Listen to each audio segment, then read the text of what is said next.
The morning sun hit the breakfast nook of their new Brooklyn brownstone. But the warmth didn't reach Elena's heart. It was only the 4th day of her marriage to Mark. Elena was sipping her black coffee when her mother-in-law, Martha, slid a manila folder across the marble countertop. Inside wasn't a family recipe or a wedding card. It was a stack of past due notices and predatory loan statements totaling $400,000. Elena, honey. Now that you're part of the family, we need to talk about your trust fund, Martha said, her voice like silk over sandpaper. Mark sat beside her, staring intently at his scrambled eggs, refusing to meet Elena's eyes. He looked pathetic. His usually crisp button-down shirt wrinkled at the collar. Elena realized in that heartbeat that her fairy-tale wedding wasn't a celebration of love. It was a fundraising gala for a sinking ship. Her parents had worked 30 years in the dry cleaning business to save that money for her. The cold realization settled in her gut like lead. Subscribe now to see how a perfect bride turns into a family's worst nightmare. Elena was the self-made owner of White Lace and Promises, a high-end bridal boutique in Manhattan. She spent her days tailoring dreams for other women, never imagining her own was a nightmare in disguise. Mark was a mid-level analyst at a top firm, or so he said. He was charming, always wearing a silver Rolex, and talking about their future in the Hamptons. Martha, his mother, was the quintessential Upper East Side socialite, always in pearls and silk robes. She had spent months telling Elena how she was the daughter she never had. The wedding at the Plaza Hotel had been breathtaking. A sea of white peonies and expensive champagne. Elena's father had handed over a check for her business expansion fund, a massive gift intended for her boutique. She remembered the way Mark's hand trembled when they cut the cake. She thought it was nerves. She realized now it was the high of a con artist reaching the finish line. The scent of expensive lilies still lingered in the house, a fragrant reminder of a massive lie. Martha didn't wait for Elena to process the folder. Mark's brother got into some trouble with some aggressive investors overseas. Martha lied, her perfectly manicured fingers drumming on the debt papers. If we don't settle this by Friday, they'll put a lien on this house, Elena. Elena looked at Martha's signature bob haircut, every strand of hair in place like a frozen crown. She felt like she was looking at a viper in a Chanel suit. Mark finally looked up, his glasses sliding down his nose, his eyes watery and desperate. Elena, please. It's just money. We're a team now, aren't we? His voice was a pathetic whimper that made Elena's skin crawl. She pulled her hand away from the table, feeling the cold sweat on his palms. That money is for my business, Mark. It's my father's life savings. You're asking me to pay for a debt I didn't even know existed. Martha's face transformed, the fake kindness evaporating into a sharp, jagged edge. Don't be so selfish, girl. You're a member of this family now. Everything you have belongs to us. The air in the kitchen turned icy, and Elena felt a fire starting to burn in her chest. For the next 3 days, Elena lived in a state of hypervigilance. She retreated to her boutique, burying herself in piles of silk and French lace. She watched a young bride-to-be twirl in a gown, her face glowing with a purity Elena had lost 4 days ago. She hid in the back office, letting the tears fall silently. As she stared at her wedding ring, the white dresses surrounding her felt like ghosts of a life she could no longer have. Mark didn't give her space. He haunted her, calling her every hour, gaslighting her at every turn. He showed up at the boutique in a disheveled navy suit, smelling like cheap bar scotch. My mom's heart condition is flaring up because of the stress. Elena, you're killing her. He begged her in front of a Starbucks on Fifth Avenue, his face pale and eyes twitching with anxiety. Elena saw the faint lines of desperation around his eyes, and realized the mask had fully slipped. She discovered that the honeymoon in Amalfi she was looking forward to had been cancelled. The refund had already been funneled into Martha's private account. Without a word to Elena, she sat in her boutique until midnight, watching the rain blur the New York City skyline. She wasn't going to be a victim. She was going to be a predator. Elena didn't waste another minute on tears. She called a private investigator she knew through a client. They met in a dim, wood-paneled bar in Greenwich Village, the air thick with the smell of old secrets. The investigator handed over a leather portfolio that stripped the last of the illusions away. Martha wasn't a socialite. She was a chronic gambling addict who was blacklisted from every casino in Atlantic City. The overseas business debt was actually a massive hole she'd dug at an illegal underground poker club. And the kicker? Mark had signed on as her co-signer months before he even proposed to Elena. The marriage wasn't about love, it was a strategic financial bailout. Elena gripped the photos of Martha at a baccarat table, her face twisted in a manic grin.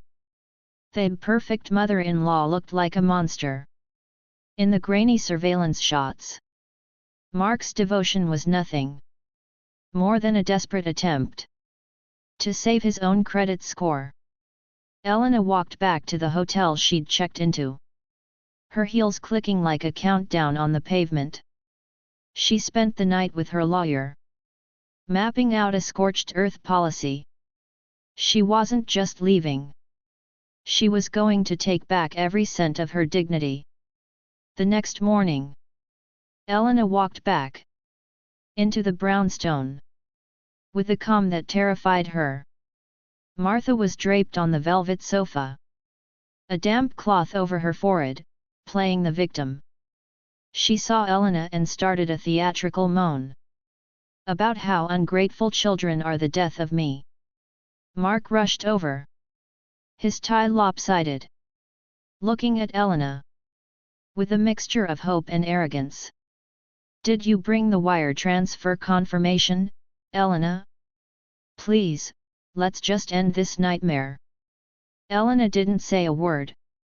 She reached into her bag and tossed the P.I.S photos onto the coffee table. The images of Martha at the casino scattered across the surface like falling leaves. Martha's eyes went wide, her heart condition miraculously disappearing. As she lunged for the photos, Mark froze, his glasses slipping off his face and hitting the hardwood floor with a sharp crack. I've filed for an annulment based on fraud, Elena said, her voice as sharp as a diamond. And I've already moved my father's money into a protected offshore account. You can't touch! Martha shrieked, a sound like a wounded animal, and tried to grab Elena's hair. Elena stepped back, watching the woman crumble into a heap of expensive silk and ugly lies. Mark fell to his knees, grabbing Elena's coat, sobbing about how he had no choice. He claimed he did it to protect his mother. But Elena saw the truth in his shifty eyes. He had grey hairs popping out of his temples. That she'd never noticed before, the mark of a coward. Elena looked down at him, feeling a wave of cold indifference wash over her. She thought of her father's calloused hands, and the way he'd smiled when he gave her that check. Her kindness was a bridge they tried to burn, while she was still standing on it. "You didn't protect me, Mark. You targeted me," she said, her voice echoing in the empty hallway. She realized that the love he offered was just a price tag he couldn't afford to pay. She peeled his fingers off her coat one by one, feeling the weight of the marriage lift. She looked at the house, the beautiful, expensive cage they'd built for her. She wasn't going to let them keep a single piece of her spirit. She turned her back on his cries, walking toward the door without looking back once. The world outside was wide and honest, and she was finally ready to inhabit it. Martha tried one last desperate move, screaming that she'd sue Elena for her emotional distress. Her hair was a bird's nest, and her silk robe was stained with spilled wine and bitter tears. Elena didn't even flinch. She held up her phone, showing that the entire conversation had been recorded. "If you ever contact my family or me again, this recording goes straight to the district attorney." Mark looked at her, his face a mask of pure, unadulterated defeat.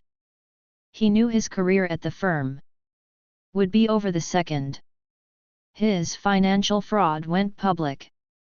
He didn't care about Elena. He only cared that the golden goose had finally flown away. Elena checked her watch, adjusted her ponytail, and felt a genuine smile touch her lips. She walked out into the crisp New York morning, the air smelling of rain and fresh possibilities.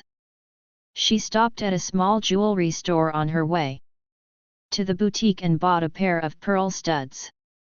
They were a gift to herself, a reminder that some things are precious because they are real. She put them on right there in the shop, catching her reflection in the glass. She looked beautiful. She looked powerful. And most importantly, she looked free. The moving truck pulled away from the Brooklyn curb. As the rain started to pour down, Elena sat in the back of a black car, wearing a perfectly tailored grey trench coat. She watched the brownstone shrink in the rear-view mirror until it was just another building. Mark had texted her a dozen times, but she'd already blocked his number and changed her locks. She went back to her boutique and stood before the window, looking at the display. The sun broke through the clouds, illuminating the white gowns like a promise of a better future. She took a "closed for vacation" sign and hung it on the front door. With a steady hand, she was going to take that money and go on the trip she deserved to Australia, alone. The funds were safe. Her business was thriving, and her heart was finally under her own control. She walked toward the subway station, her footsteps light and rhythmic on the sidewalk. She knew there would be hard days ahead, but she'd already survived the storm. She disappeared into the crowd of the city, a woman who knew exactly what she was worth. And she knew that she would never, ever let anyone put a price on her soul again. Many people ask why Elena was able to walk away so easily after such a big wedding. It's because she realized that a marriage is a partnership, not a debt collection agency. Love is supposed to be your safety net, not the trapdoor beneath your feet. If you ever feel like your partner is treating you like an ATM instead of a human being, stop. Kindness without boundaries isn't a virtue. It's an invitation for people to use you. Elena's departure wasn't a loss. It was the ultimate win. Because she chose herself. Don't let your I do become a life sentence to someone else's mistakes. Always keep your eyes open, your heart guarded, and your bank account private. Until you're sure. If this story gave you the strength to stand up for yourself, let us know in the comments. Have you ever dealt with a mother-in-law from hell? Or a partner who hid their true intentions? Share your story below. And don't forget to like and subscribe for more tales of justice. We'll see you in the next one. Stay strong and stay empowered.